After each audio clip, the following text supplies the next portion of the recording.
Do'stlar, Uchtepaga kelganmiz. Shundoqqina 44-maktab Farhod bozori yonida joylashgan yangi qurilgan 8 qavatli bino, novostroyka. 4-qavatda joylashgan bir xona, 35 kvadrat metrga bo'lgan xonadon, o'zini bog'chasi, maktabi, shunaqangi avtoturargohga ega bo'lgan xonadon. Videoda o'tkazib yormanglar, uyda olib chiqib ko'rsatamiz. Uyimiz birinchi xonasi, o'zi bir xonalik. Detallarga e'tibor berasizlar. Sifatli materiallardan foydalanib qilingan uy, konditsioner, sifatli, bundan tashqari rang tanlashda ham juda ham chiroyli ranglarni tanlangan, ko'zga yoqimli, ya'ni odam ko'zni talitmaydigan. Oyoq taglari parket 100%. Kirganimizda shunaqa kichkina hol, 10 qo'lda umumiy sanuzel qismi. So'nggi kengina, kattagina bo'lgan oshxona.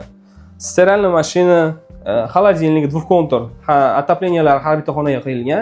Eng zo'ri tashqari tomonga o'zini kengina balkoni ham bor. Tashqariga chiqqanda shunaqangi chiroyli muhit, o'zini stadioni, bolalar o'ynash maydonchasi, mini poliyasi ham bor. Do'stlar, uyimizni ma'qul keladigan bo'lsa, pastdagi raqamlarga aloqaga chiqib, uyimizni savdolashsangiz bo'ladi. Shu videoga like bosib, yaqinlarga jo'natib qo'yishni unutmang.